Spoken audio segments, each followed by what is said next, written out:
Hello everybody, welcome back to the channel. It has been a hot minute since I filmed a video. This feels very strange. It's also been a hot minute since we've last been on Stardew Valley. Like I truly feel like it's been months since my last Stardew Valley video, and even then I try to pre-record videos, so it was probably a long time before that. But I know that you guys really enjoy all of the mod related videos because they help showcase different kinds of mods that you can install into your game for better gameplay, better aesthetics, all that sort of stuff. So I thought I would do a mod video in relation to something I don't feel like I see quite a lot of, but I do hear a lot of. So today we're going to be doing a mod of the best Stardew Valley gameplay mechanics. These are any mods that can help essentially improve your day-to-day gameplay in Stardew Valley, or if you are a long-time player of the series and just want a little cruisy game, then these are some mods that'll help you out. So unlike my previous ones, I don't actually have any categories for this, but I do have a little over 20 different mods to share with you guys today. I do have them all listed down in the comments below as a pinned post as always. So feel free to have a scroll through those if there's any particular mod that you're sort of after. But we'll be covering so much, from stuff to the caves, from tools to hay to rings. So much is getting covered in this video. I do have a quick disclaimer though, all of these mods are downloadable through Nexus mods. As always, we love Nexus over here. Some of them will require you to have different mods installed, so just make sure that you're following those instructions on the page so that you can get the best mod experience in this game. And also, before we get into the list of mods, if you do enjoy this video and you enjoy all things Stardew Valley, make sure to leave a like and subscribe to the channel. There will be lots of Stardew content coming out, so make sure to hit that subscribe to get notified for the next upload. But anyway, let's get into it. Starting off with number one, we have the Automate mod. So the Automate mod is a really cool mod. Essentially, you can place a chest next to a machine, like a furnace or a crystallarium, and the machine will automatically pull raw items from the chest and push processed items into it. You can also connect multiple machines with a chest to link them. So you can take iridium ore from a crystallarium, put it in a chest, and then when you have enough iridium ore, that can go straight into making an iridium bar. It's a really cool system. It's a really awesome mod if you want to just get materials going on in the background while you're doing other day-to-day stuff. Definitely very handy. Next up, coming in at number two, we have the Farm Type Manager mod. So the Farm Type Manager is a spawning framework mod, and this allows the players and modders to spawn customizable features from Stardew's farm types. So you can automatically create forage, ore, monsters, and large objects such as stumps, boulders, meteors, and more. And you can do this at any location in the game. You can configure the number of objects spawned per day, which areas or terrain types they can spawn on, and the chances of spawning each object type, and more. This is a really cool mod if you're trying to get a particular item to complete something and you're just sick and tired of trying to do it the normal way. Also, if you're one short of something and the season's up and you can't grow that crop again, you can just use this to spawn it in. This one does, I guess, class a little bit as cheating, but everyone can play the game how they want to play, and I think this can be a very helpful mod.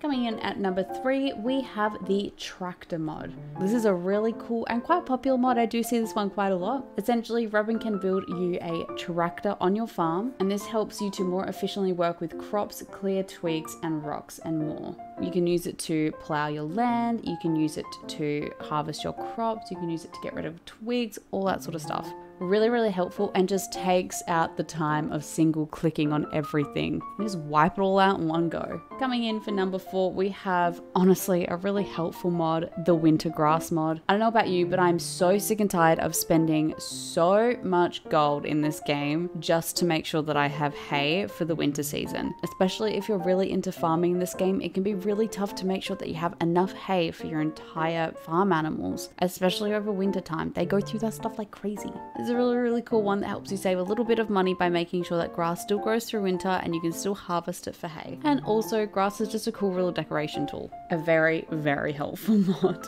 Next up, we're at number five, we have the Skull Cavern Elevator mod.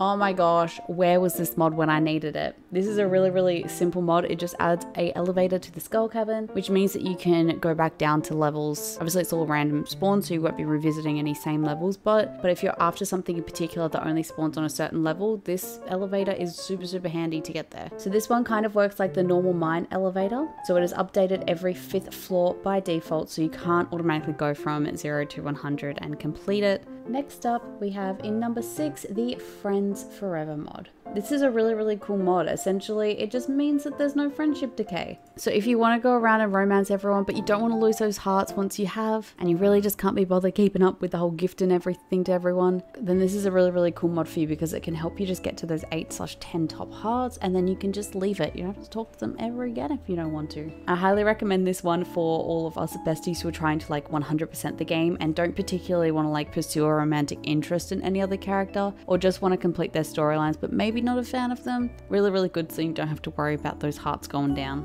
Coming in at number 7, up next we have a really cool mod. This is the Wear More Rings mod. I don't know about you, but I always struggle to pick between the few rings that we can wear. You only have 2 spaces in the base game, and it's really difficult to choose between like a glow ring or a vampire ring, and there's so many more rings in general. This just allows the user to add an additional 6 ring slots into their game so that you can wear so many more rings. And if you don't want to wear rings, that's fine. You can configure it to be up to 6, so you can do like 3 or 4, however many rings you want. Coming in next, for number 8, we have the No Fence Decay mod. This mod is so helpful. If you've been playing the game for a while, you know how difficult and frustrating and irritating it is when you go to sleep and you wake up the next day and half of your fences are missing. No, someone did not steal them in the middle of the night. They just decayed. It'd be so frustrating, especially if you don't have the right materials for it, or if you're like me where I am like so dead set on doing something that day that I don't want to waste my time replacing all of my fences. This is a really cool and super helpful mod. Next up, just after it, number 9, we have, similar to the last one, we have the Slower Fence Decay mod. So if you still kind of want to experience base game stuff of the fences decaying, and then maybe you have more stones so you can upgrade your wood fence to a stone fence, all that sort of stuff, then this one might be more up your alley. This is a really cool mod. It just means that the fences decay a lot slower than normal. So instead of them lasting like a week, they might last like a month. Very handy, but still gives you that base game feel to it. Next up, coming in at number 10, we have the Time Speed mod. This is a mod that helps you to control the flow of time in the game. You can speed it up, slow it down, or freeze it altogether. This is a great mod if you are at the other side of the town and it's 1:50 AM. You have to run back home. Or just in general, if you're really struggling to catch like a fish in a particular season and you know they're only there from like 6 AM to 7 PM and you've been there from 6 AM to 7 PM and you haven't caught them, you can just stop the time so you have a little bit of extra time to try and catch that fish. It can be a very helpful mod. I guess also kind of people view this one as a super cheating mod, but yet again, I encourage everyone to play the game how they wish to play, and this just might be up some of your alleys. Coming in number 11, next up on the list, we have yet another Harvest with Scythe mod. So there are so many different variations of a Harvest with Scythe mod. This is just the first one that I found, and a really helpful mod in general. It just means that you can use your scythe on everything, not just those one little ones like wheat and amaranth. You can use it on everything. It can be very beneficial and really easy and great to just swift swoop, get so many in one go. It just helps make collecting crops a lot easier. Just a side note though, even if you do have this mod installed, you can still pick up your crops individually if you prefer that. Next up at number 12, we have the Stack Everything mod. Surely I'm not the only one that gets super frustrated when everything just has to take its own individual place. Like I have 7 scarecrows, why can't they all just take 1 spot instead of 7 spots? This mod is a really cool one because it allows you to stack those items. You have 3 of the same chair, cool, you can stack those. Really helpful, it works with all of the items. Just chef's kiss, truly, on this one. Next up, we're sort of on the halfway mark, I think now. We have, coming in at number 13, the Save Anywhere mod. This is a very convenient mod where you can just save anywhere in the game. Say for instance, it's like 12 in game and you really want to go do some skull caverns, but you just want to push through as far as you can, even if you die or you lose something. You can save before you go in, and if you do lose something that you didn't want to lose or it just doesn't go as planned, you can exit the game and you'll go back to that save point. Also really good for me in particular if I'm not vibing playing Stardew. Normally it tends to be halfway through the day and I don't want to lose that time in the day and just go to sleep, because it's like half a day lost in game and I might want to do some stuff, but I also don't want to replay the start of that day. So it can be really helpful if you're just not vibing with it right in the middle of the day. Coming in for number 14, we have the Better Sprinklers mod. Pretty much self-explanatory. This is a mod that modifies the existing sprinklers to behave better and do larger areas. It can be really cool, especially for most of us. I'm pretty sure it's super common that a lot of us just keep having quality sprinklers because getting iridium sprinklers takes so long. And so it's nice that they're able to water more tiles so you can place them in different spots and you don't have to have them what feels so close together. You can have more space for crops and they'll water more. Next up, number 15 on our list, we have the Better Fruit Trees mod. Oh my goodness, this mod is so incredibly helpful. So this is a mod that lets fruit trees to be placed, grow, and increase in quality even if there is something in the 3x3 area surrounding them. It also makes Junimo Hearts harvest fruit trees, which is super helpful. It is so frustrating for me in particular because I like decorating every inch of my Stardew farm, but I can't unless I have something like this. It just means that you can minimize the space that you have for fruit trees, or you can decorate around them and they'll still grow and still harvest fruit. Coming in at number 16, we have the No Crows mod. Yet again, this is a very self-explanatory mod. This is a mod that just makes sure that you don't get crows because those are very pesky and frustrating, especially when you've just had the right amount of money to do a full thing of crops and then the next day one is gone, but you can't afford it until you sell things because you sold your life away to parsnips or something. Super, super great. And you also don't have to litter your farm with scarecrows, which is also great. Next up, number 17, we have the Better Hay mod. This is a really awesome mod. It just lets you collect hay even if your silos are full or you don't have a silo on your farm. It's a really cool mod because I don't know about you, but I always have to wait until I get a silo before I can harvest any grass on my farm because it's wasted hay. So it just eliminates that. I can finally clear out my farm without having to worry about getting a silo down first. Next up, we have the Hold to Break Geodes mod. This is a super, super convenient and helpful one. It pretty much just lets you hold your mouse down to continuously break open geodes. You don't have to click it every time and wait for it to open and all that animation stuff that just takes time. You just hold your button down and it'll just do as many as it can. It's super, super convenient mod and really, really awesome. Next up, number 19, we're coming to the end, besties. We have the No Soil Decay mod. I don't know about you. These are all mods that are relating to my own experiences in this game. I really like sorting out my placement the day before a season changes, but it's always the stress of how many of those like soil plots are going to stay. This just means that you can plan out your areas in advance and the soil areas won't just be removed. They won't decay and it's great. They'll stay there, so it just makes it so much easier, especially if your sprinklers down. Those pots will get watered, you can go and plant seeds and it's great. A very, very helpful mod for farm planning. Coming in at number 20, another farmy related mod, we have the Activate Sprinklers mod. If you don't really have the like no decay soil mod,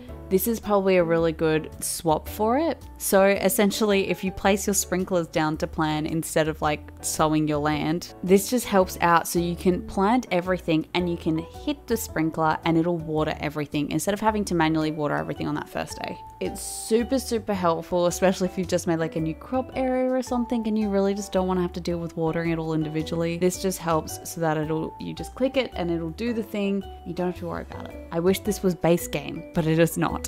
Coming in for number 21, we have the Instant Tool Upgrades mod. Super, super helpful. It's so frustrating when Clint takes your like tool for what feels like years. This just means it'll be instantly upgraded and super helpful, especially if you still want to get into mining or like cutting down trees or even like organizing your farm. Really great as well for watering cans. Coming in at number 22, we have the Crop Transplant mod. Have you ever made a designated area for something like hops, but then next to it you have a designated area for, I don't know, like a tomato or something, and you accidentally place a hop in the tomato area or a tomato in the hop area? If you're very early on a game, you don't want to waste that money and then have to go buy another seed. This mod just eliminates that. It is a way that you can just transplant your crops. It works with trees and fruit trees as well. It's just really cool to make that sort of organizational feel, and you don't have to go over the top with seeds at all or worry about losing some money. I guess when you're later in game it doesn't really matter, but for us early in game gamers where we really don't want to spend an extra 100 gold on one seed, then this mod exists for us. Now, our last mod for this video, coming in at number 23, we have the Fast Travel mod. A super, super convenient mod. Kind of works like the minecarts, but you don't have to be at the minecarts. It just allows the player to quickly travel to any location on the map via left clicking on any icon. Super, super convenient, especially if you have to be somewhere at a particular time, and it just eliminates the middleman of traveling. Really, really good mod. And that is our list of our best Stardew Valley gameplay mechanic mods. Let me know what you thought of this video in the comments below, and let me know if you have any of these installed that have helped you, or if you plan to install any. As always, if you did enjoy this video, make sure to leave a like and subscribe. I do have a list for all of the Nexus mods that we've discussed in the comments below. As I said, it'll be a pinned comment, so make sure to keep an eye out for it. And as always, in my description, I have links to my Twitch channel, our community Discord, the rest of my social medias and stuff, and all the good things. But anyway, on that note, I will catch all of you you guys in the next video. Bye everybody.